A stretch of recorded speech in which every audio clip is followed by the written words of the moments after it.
Digital marketing నేర్చుకుని AI tools వాడుతూ డబ్బులు సంపాదించాలనుకుంటున్నారా? ఈ నెంబర్కి కాల్ చేయండి.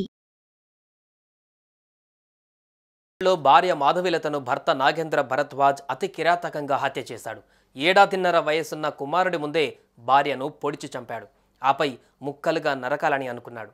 అది విఫలమవ్వడంతో ఆత్మహత్యగా చిత్రీకరించేందుకు గ్యాస్ సిలిండర్ లీక్ డ్రామా ఆడాడు. కానీ ఎట్టకేలకు దొరికిపోయాడు. ఇంతకీ ఏం జరిగింది? మాధవిలతను భర్త నాగేంద్ర భరద్వాజ్ ఎందుకు చంపాడు? ఎంతలా వేధించాడు అనేది కుటుంబ సభ్యుల మాటల్లో ఇప్పుడు తెలుసుకుందాం. ఏం జరిగేదేముందండి, మా చెల్లెల్ని అతి కిరాతకంగా పొడిచి బాడీ మీద చాలా చోట్ల కసితీరా పొడిచి, చనిపోయిన తర్వాత కూడా పొడిచి, గొంతులో 6 times స్టాప్ చేసి, తల మీద సుత్తితో మోది కిరాతకంగా చంపాడండి. చంపేశాక కూడా అమ్మాయి కాలు కట్ చేశాడండి. ముక్కలుగా చేసి బాడీ పార్ట్స్ని డిస్పోజ్ చేసి ఎక్కడెక్కడో పడేద్దామని ట్రై చేశాడు. అతని వల్ల కాలేదు.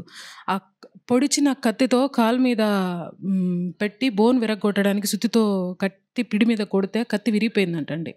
ఇది పోలీసులు చెప్పిన విషయాలు.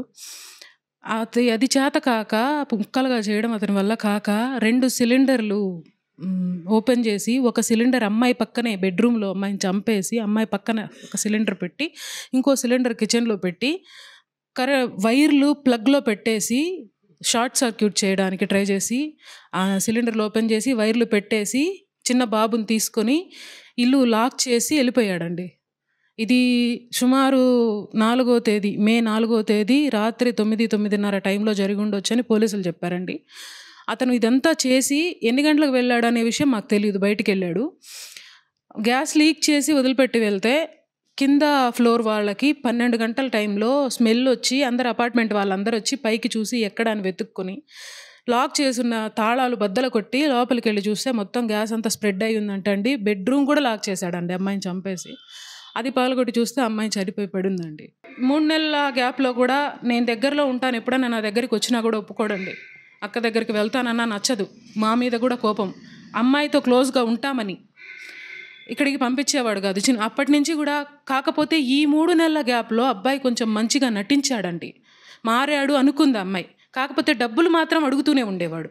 అడగరని చెప్పి స్టార్టింగ్లో చెప్పి తీసుకొచ్చినా కూడా, నాకు అంత పంపించు, ఇంత పంపించు, ఈ 1 year అమౌంట్ అమ్మాయి దగ్గర ఉండింది కదా, అది నాకు పంపించు, కారు కొనాలి, మా ఊళ్ళో ల్యాండ్స్ కొనాలి, ఇవి అమ్మాయి నేను ఇవ్వనని చెప్పాను కదా, నన్ను అడగొద్దు అని చెప్పినందుకు మళ్ళీ గొడవలు. ఇలా ఈ 3 నెలలు ఇలా జరిగిందండి. మేము సమ్మర్ హాలిడేస్ కానీ మేము ఊరెళ్ళి ఉన్నాము, ఇక్కడ లేము, ఎవ్వరం లేని టైం చూసుకున్నాడండి. మే 4th నైట్, ఆ ఈవినింగ్ ఏం గొడవ జరిగిందో మాకు తెలియదండి. మే 3rd మాట్లాడాము అమ్మాయితో మేము. అమ్మాయి ఊరికి వస్తానని చెప్పిందంట, మా దగ్గరికి వస్తానని, ఎలక్షన్స్ ఉన్నాయి వెళ్తానని చెప్పిందంట.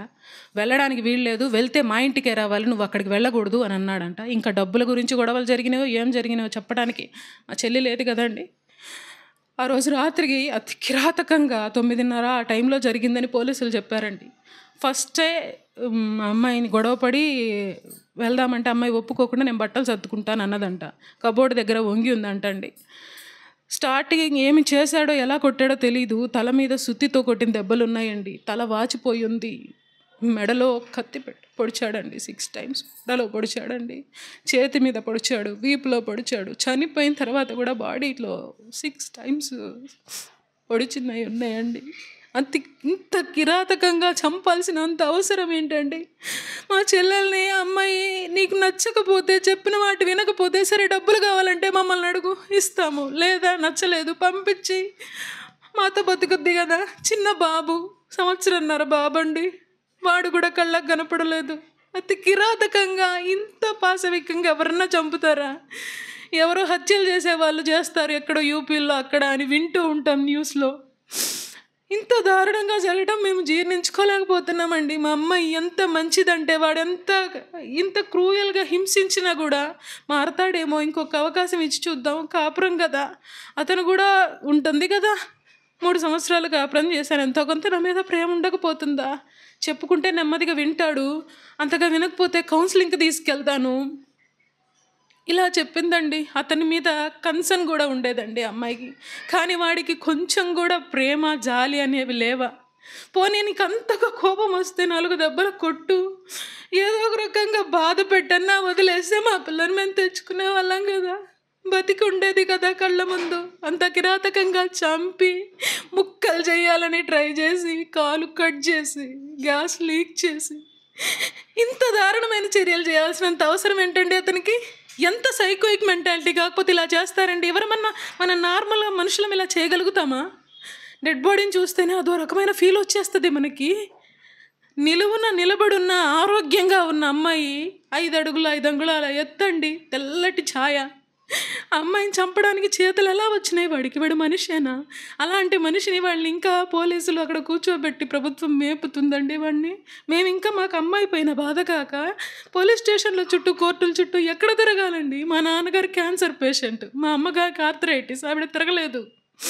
నాకు 3 పిల్లలు ఉన్నారు. మా తమ్ముడికి ఫ్యామిలీ ఉంది. మా చిన్న తమ్ముడు యూకేలో ఉన్నాడు, చదువుకోవడానికి వెళ్ళాడు. ఈ విషయం తెలిసి పరుగున వచ్చాడండి. మొన్ననే వెళ్ళాడు వాడు కూడా. మా ఫ్యామిలీ ఇలాంటి పరిస్థితులు ఎదుర్కొనే పరిస్థితుల్లో లేదు. దయచేసి ఈ సమాజము, న్యాయస్థానము వీలైనంత త్వరగా అతన్ని ఉరి తీయండి, అతన్ని చంపండి.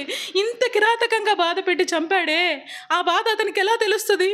మేము పడే బాధ ఎలా తెలుస్తుంది? మా కడుపు కోత ఎలా తెలుస్తుంది? అర్థం చేసుకోండి మా బాధ. మేము కోర్టుల చుట్టూ సంవత్సరాల తరబడి తిరగలేము. వీలైనంత త్వరగా న్యాయం చేయండి, మా బాధను చల్లార్చండి. ఇంతకు మించి ఇంకేం అడగలేమండి మేము.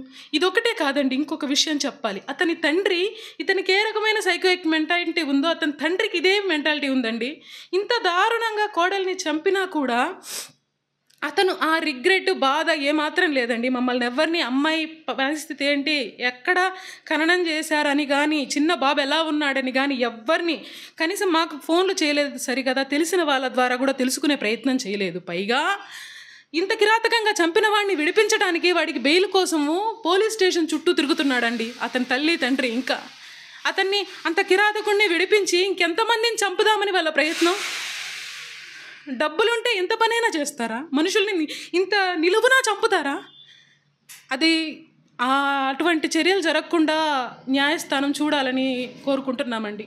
అమ్మాయిని కిరాతకంగా పొడిచి చంపాడు. నా కూతుర్ని ఎవరికి చెప్పకుండా తీరుతుంది బాధ. అమ్మాయి లక్షణంగా సాకి ఇంత పెద్ద అమ్మాయిని చేసి చదివించి ఉద్యోగం ఇప్పించి లక్షలు సంపాదించి వాళ్ళకి ఇస్తుంటే దాహం తీరలే. ఎంత బాగా చూసుకోవాలి అమ్మాయిని, ఈ విధంగా చేస్తాడా? అప్పటికి 10 నెలల జీతం ఇవ్వలేదని కారు కొనుక్కోవాలా ఇవ్వమని అడిగాడు. అమ్మాయి ఇవ్వలేదు. ఇంకా ఆ గొడవలే ఉంటాయి అనుకుంటున్నాను. మా 2 నెలల తర్వాత వాళ్ళ ఇంటి దగ్గర ఉన్నట్టుండి మాకు వార్త వచ్చింది. పోయి అమ్మాయిని చూద్దామన్నా కానీ లేకుండా చేశారు. అక్కడ ఎలా ఉందో ఈ రోజుకి నేను చూడలేదు. అంత అయిపోయాక ఇంటికి తీసుకొస్తే చూస్తే అమ్మాయి ముఖం నల్లగా ఉంది. ఇంతకంటే ఘోరం ఉంటుందా? మా ఇండ్లలో అసలు ఎప్పుడూ జరగలేదు, ఎవరికి జరగలే. ఇంత రాక్షసులు ఈ చుట్టుపక్కల ఉన్నారని నాకు తెలియదు. అసలు తెలిస్తే సంబంధం చేసే వాళ్ళమే కాదు మేము. ఇట్లాంటి దరిద్రులకు, వాళ్ళకు మనుషులకు పుట్టిండో లేదో వాడు. మరి ఇంత రాక్షసుడు ఆ మంతును ఎవరన్నా చేస్తారా చెప్పండి? ఆ మంతును ఒక చేతులు ఎట్లా వస్తాయి వాడికి? ఆ రాక్షసుడు కదా వాడు. ఎన్ని కత్తిపోట్లు పొడిచాడో బిడ్డని, ఎంత బాధపడిందో నా బిడ్డ, ఎంత నరకం అనుభవించిందో. ఎవరు చూస్తారు ఇవన్నీ? వాళ్ళకి ఇలాగే జరిగితే కదా వాళ్ళకి బాధ అర్థమయ్యేది. ఇట్లాంటి బాధ వాళ్ళకు జరిగితే కదా నా ఉసురు తగలకుండా పోద్దా వాళ్ళకి, దరిద్రులకి. వాళ్ళు కట్నం కోసం, డబ్బుల కోసమే చేశారండి ఇవన్నీ. వాళ్ళకి ఆ అబ్బాయి బతికి బయటికి రాకూడదు, ఉరిశిక్ష పడాలి వాడికి. నా బాధ ఏదో వాళ్ళకు తెలియాలి. ఫోన్లో మాట్లాడుతున్నాం, ఏమ్మా ఎలా ఉన్నారు ఏం కదా అంటే, ఈమెకు ఏ విషయం బయటపడకుండా జాగ్రత్తగా పడి ఒక్కసారిగా అటాక్ చేసి ఆమెను క్రూరంగా చంపాడు. అంత క్రూరంగా చంపాల్సిన అవసరమే ఉంది? నా కూతుర్ని సమాజంలో పౌరురాలుగా నిలబెట్టడానికి నేను 22 సంవత్సరాలు కష్టపడ్డాను. అంత కష్టపడి సమాజంలో నిలబెడితే ఆమెను దుర్మార్గంగా చంపేసి ఆమెను డిస్పోజ్ చేయాలని చెప్పి, విడిభాగాలు చేయాలని, గ్యాస్ లీక్ చేసి అసలు ఒక యాక్సిడెంట్గా క్రియేట్ చేయాలని, అసలు ఇన్ని ఆలోచనలు ఎందుకు వస్తాయి మనిషికి? మళ్ళీ తను తప్పించుకోవడం కోసమై తనేదో ఆత్మహత్య చేసుకుంటున్నట్టు నటించి ఆ పోలీసులకు లొంగిపోయాడంట. పోలీసులు అన్ని కాపాడాలని ప్రయత్నం చేస్తున్నారో ఎందుకో పోలీసులు ఇప్పుడు దాకా ఈ సమస్యను పోలీసుల ద్వారా బయటికి వెలుగులోకి రాలేదు. ఇప్పుడు ఎవరి ద్వారా తెలుసుకున్నారో ఈ మీడియా వాళ్ళు వస్తూ ఉన్నారు. వాళ్ళకు మా బాధను వెలిబుచ్చుకుంటున్నాం. ఈ కిరాతకుడిని సమాజానికి మేలు చేయడం కోసమైనా ఎన్కౌంటర్ చేసో ఉరి తీసో చేసి మా కుటుంబానికి రక్షణ కలగజేస్తారని చెప్పి నేను ప్రార్థిస్తున్నానండి. సుమన్ టీవీలో మీ పర్సనల్ అండ్ బిజినెస్ ప్రమోషన్స్ కోసం కింది నెంబర్కి కాంటాక్ట్ చేయండి.